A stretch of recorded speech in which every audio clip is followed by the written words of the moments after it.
जी हाँ, नमस्कार। आपका हमारे इस न्यूज़ चैनल पर हार्दिक स्वागत है। बिहार विधानसभा चुनाव 2020 में दूसरे चरण के लिए 94 सीटों का ओपिनियन पोल आपके सामने प्रदर्शित कर रहे हैं। किस पार्टी को कितनी सीटें आ रही हैं, ध्यान से देखिएगा। दूसरे चरण में जो पार्टी ज़्यादा सीटें जीत दर्ज करेगी, उसी को बिहार की सत्ता प्राप्त होगी। आपको डिटेल से जानकारी देंगे, अलग अलग पार्टियों के बारे में जानकारी देंगे।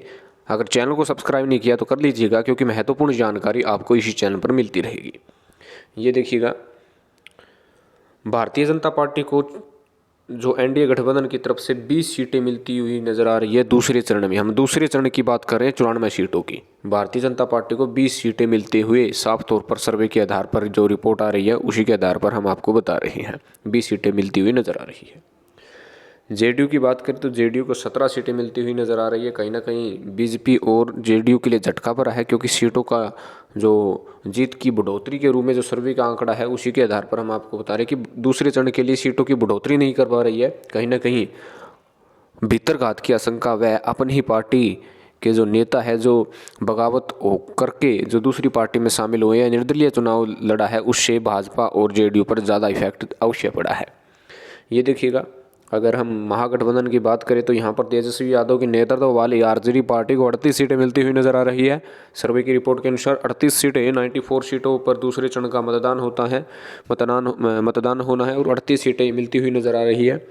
और कांग्रेस पार्टी को झटके पे झटके मिल रहे हैं, जिसके कारण 8 सीटों पर ही इनको सीमित रहना पड़ सकता है।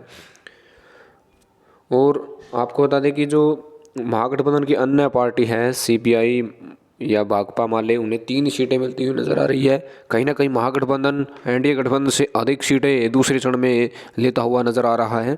और ये देखिएगा, अगर अन्यों की बात करें तो जिसमें उपेंद्र कुशवाहा और लोजपा के चिराग पासवान है, इन दोनों को 8 सीटें मिलते हुई नजर आ रही है। बताया जा रहा है कि 2 से 3 सीटें उपेंद्र कुशवाहा को मिल सकती है। 6 से 5 सीटें जो हैं, कह सकते हैं कि चिराग पासवान को मिलती हुई नजर आ रही है अन्य के अनुसार।